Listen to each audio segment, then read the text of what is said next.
Assalamualaikum warahmatullahi wabarakatuh. Kembali lagi bersama saya Muhammad Fuad Mulyanto. Ya, di sini saya akan menjelaskan materi tentang prototype dari mata pelajaran PKK atau Produk Kreatif Kewirausahaan kelas 11 Teknik Konstruksi Perumahan SMK Negeri 2 Surakarta. Ya, langsung saja kita masuk ke materinya. Oh, ya, di sini ada beberapa poin dari tujuan pembelajaran, yaitu yang pertama, memahami pengertian prototipe, kemudian yang kedua, mengetahui manfaat prototipe, yang ketiga, melakukan proses prototyping sederhana, kemudian yang keempat, menganalisa sistem kerja prototipe, dan yang terakhir, mengidentifikasi faktor penentu pembuatan dari prototipe. Nah, itu merupakan tujuan pembelajaran dari pelajaran kita dengan next dulu. Nah, ketika kita lihat tadi dan dijelaskan prototype, timbullah pertanyaan. Sebenarnya apa sih itu prototype? Nah, prototype sendiri atau prototip adalah sebuah metode dalam pengembangan produk dengan cara membuat rancangan, sampel, atau model dengan tujuan pengujian konsep atau proses kerja dari produk. Jadi, prototype itu berfungsi untuk menguji produk sebelum produk itu benar-benar dipublikkan atau dipasarkan atau dijual belikan secara umum begitulah. Nah, kita lihat di sini ini dulunya kan tidak ada, menjadi ada. Ini itu perlu sebuah prototype dan dulunya ketiga barang ini itu merupakan sebuah produk dari prototype. Nah, misalkan Hyundai Ioniq 5. Tadi dijelaskan fungsi prototipe itu kan untuk menguji produk itu. Nah, di sini tentu Hyundai Ioniq 5 itu perlu pengujian sebelum dipasarkan. Kan sekarang udah ada nih, ada yang udah beli Hyundai Ioniq 5 udah turun ke mengaspal gitulah. Nah, pengujiannya itu seperti apa? Misalkan seperti ini.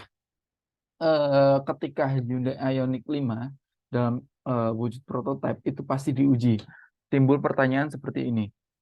Seberapa kuat atau seberapa tahan sih baterai dari Hyundai Ioniq 5? Kan seperti itu. Karena ini kan menggunakan baterai, tidak menggunakan bensin. Nah, disitulah proses prototyping diuji. Karena ketika produk tersebut masih dalam bentuk prototype, akan diketahui di mana sih letak kelemahannya. Misal letaknya di baterai atau baterainya kurang tahan lama, maka di situ bisa dicarikan solusi bagaimana caranya agar baterai tersebut bisa tahan lama sehingga mobilnya itu bisa jalan dengan jarak yang jauh seperti itu. Sama juga dengan Samsung Galaxy Fold ini yang memiliki teknologi lipat, pasti sebelumnya akan ada pertanyaan. Nah, bagaimana apa namanya kekuatan atau ketahanan dari layarnya itu? Karena kita lihat layar sebuah handphone itu kan pasti sangat ringkih ya atau rentan terhadap kerusakan. Nah, apalagi ini layarnya dilipat atau ditekuk. Nah, penting di sini dibuat prototype karena untuk apa? Untuk mencari kelemahan dari produk itu. Misalkan tahu nih, layarnya ini rusak. Kita lihat dengan produk asli atau dibuat jadi prototype itu, jadi tahu kenapa sih kok layarnya ini mudah rusak ketika ditekuk. Nah, di situ bisa dianalisa di mana letak kekurangannya. Sama juga dengan prototipe rumah hemat energi, panel surya yang tadi kan salah satu apa namanya hasil energinya itu kan dari panel surya. Nah, pasti ada pertanyaan nanti, kalau mendung bagaimana? Terus kemudian kalau panel suryanya kotor atau panel surya itu tidak bekerja dengan semestinya itu bagaimana? Nah, di situ kan semuanya dapat dilihat kekurangan-kekurangannya dari prototipe ini. Ya, kita lanjut. Nah, di sini ada manfaat prototipe. Yang pertama, yaitu menghemat waktu dan biaya pengembangan produk. Jadi ketika prototipe itu dibuat, maka kalian bisa lihat langsung di mana sisi kelemahan dari produk tersebut. Seperti itu. Kemudian yang kedua, mengetahui kebutuhan pengguna. Nah, di sini ketika prototipe itu sudah ada, sudah dibuat, sudah jadi nih produknya, kalian bisa menganalisa ini bisa memenuhi kebutuhan dari pengguna nggak? Kenapa kok seperti itu? Karena produk prototipe itu kan finalnya itu kan dipasarkan atau diperjualbelikan secara umum. Nah, kalian dianalisis nih, produk ini benar-benar memenuhi permintaan atau enggak? Karena kalau tidak memenuhi, pastikan produknya akan kalah saing dengan produk lain seperti itu.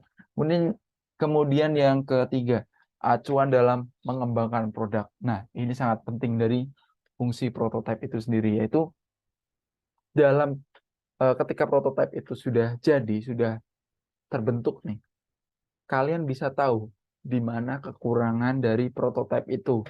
Misalkan sebuah gelas yang terbuat dari kaca. Misal kalau terkena air panas, gelasnya mudah pecah. Nah, seperti itu. Jadi kalian tahu nih celahnya. Oh, ternyata gelas ini mudah pecah terkena air panas, gelas kaca ya. Lalu kemudian di proses selanjutnya itu kalian evaluasi. Kenapa sih kok gelas ini mudah pecah ketika terkena air panas?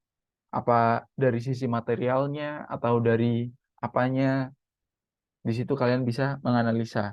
Kemudian menjadi bahan presentasi. Nah, prototipe ini penting ketika sebelum kalian memasalkan produknya, kalian bisa memamerkan biasanya prototipe itu ada inovasinya. Jadi kalian memamerkan inovasi dari produk yang kalian punya. Misalkan tadi gelas yang awalnya gampang pecah ketika terkena air panas, kalian memiliki inovasi menjadi gelas yang bisa direbus gitu. Direbus tidak pecah, terkena air panas tidak pecah. Seperti itu. Ada inovasi di produk tersebut. Nah, kemudian kita masuk selanjutnya di tahapan prototyping. Ada tiga poin di sini, yaitu mengumpulkan ide, perumusan aspek fisik, tahap pendesainan. Nah, yang pertama, ketika kalian mau membuat prototype, itu kalian perlu mengumpulkan ide. Jadi, kalian mau membuat produk seperti apa, seperti itu. Kemudian, kalian tentukanlah produknya seperti apa, tujuannya seperti apa, fungsinya seperti apa, kayak gitu. Kemudian yang kedua, perumusan aspek fisik. Nah, perumusan aspek fisik ini lebih ke material. Nanti material yang kalian akan gunakan itu seperti apa, kayak gitu. Atau terbuat dari besi, kayu, atau sebagainya. Kemudian yang ketiga, tahap pendesainan. Nah, tahap pendesainan ini, eh, ketika kalian mau membuat sebuah prototipe atau sebuah produk, sebelum kalian memasarkan, mau membuat prototipe nih, supaya tidak pertama memperboros biaya, kemudian lebih lebih tahu lah nanti desainnya seperti apa. Perlu dilakukan desain, bisa awalnya pakai 2 dimensi dulu, pakai media pensil dan kertas itu, media 2 dimensi, atau pakai 3 dimensi itu bisa pakai software. Kalau misalkan kalian mau bangun rumah itu kalian bisa pakai AutoCAD 3D atau SketchUp, ya seperti itu. Jadi desain menggunakan aplikasi 3 dimensi lah. Jadi itu adalah 3 tahapan prototyping. Nah, kemudian selanjutnya sistematika proses kerja produk. Nah, di sini ada 4 poin, yaitu menentukan kebutuhan produk, kemudian melakukan perancangan desain, menentukan material produk, dan evaluasi.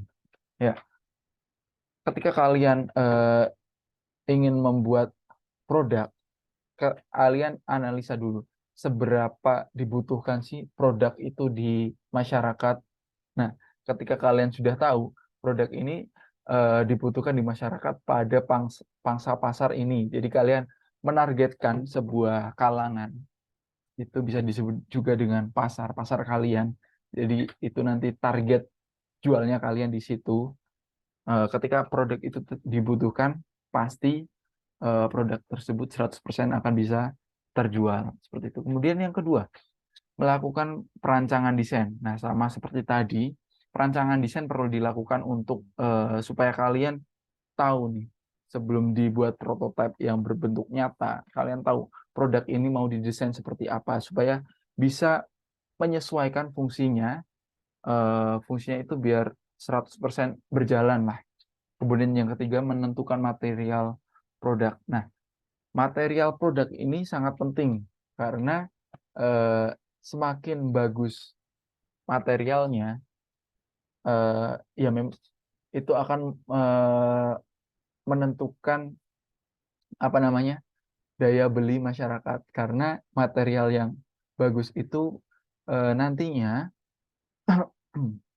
material yang bagus itu nantinya kan pasti akan sangat awet ketika digunakan, sangat nyaman ketika digunakan seperti itu. Kemudian evaluasi. Nah, evaluasi di sini dimaksudkan ketika produk kalian terdapat kesalahan di sana, misal seperti tadi gelas yang mudah pecah ketika terkena air panas, di situ kalian evaluasi apa sih penyebab gelas itu mudah pecah ketika terkena air panas, atau dari materialnya atau dari apanya. Nah, di situ kalian bisa improve untuk menyelesaikan masalah. Disitulah pentingnya evaluasi. Ya, kemudian kita lanjut ke proses pembuatan prototype. Nah, di sini ada 4 dimensi analisa prototyping, yaitu representasi, berarti dimaksudkan prototype itu mencerminkan produk yang akan dijual atau dipasarkan, seperti itu. Kemudian yang kedua, presisi. Nah, presisi ini berarti dimaksudkan produk prototype itu sesuai baik dari tujuannya, tujuan apa namanya, tujuan dibuat produknya, kemudian bentuknya, kemudian fungsinya dengan produk yang akan dijual. Jadi prototipe itu fungsinya nanti harus sama dengan produk yang akan dijual. Kemudian yang ketiga itu interaktif. Nah, interaktif ini bermaksud untuk mengkomunikasikan bahwa produk ini, prototipe dari sebuah produk ini fungsinya itu ini loh, seperti itu. Kemudian yang keempat itu evolusi. Kalau tadi kan interaktif itu kan untuk mengkomunikasikan, nah ini evolusi itu perubahan dari produk. Misalkan eh, apa ya? Misalkan ketika apa namanya zaman dahulu produk apa ya? Kita ambil contoh gelas. Nah, gelas ini kan dulu mungkin terbuat dari plastik saja atau mungkin kayu saja. Nah, sekarang ada beberapa inovasi dan evolusi dari sebuah gelas yang tadinya hanya dari kayu, itu bisa jadi dari apa namanya besi, kemudian gelas yang dari kaca, kemudian gelas yang dari plastik ya, dan bahan-bahan lainnya dengan keunggulan-keunggulannya sendiri seperti itu. Kita lanjut. Nah, selesai. Nah, itu mungkin kesimpulan dari presentasi ini tentang mengenai prototype. Prototype itu berfungsi untuk menguji produk yang nanti akan dipasarkan. Jadi kalian tahu kelemahan-kelemahannya itu di mana sehingga bisa di improve lah, bisa diperbaiki sebelum dipasarkan. Seperti itu ya.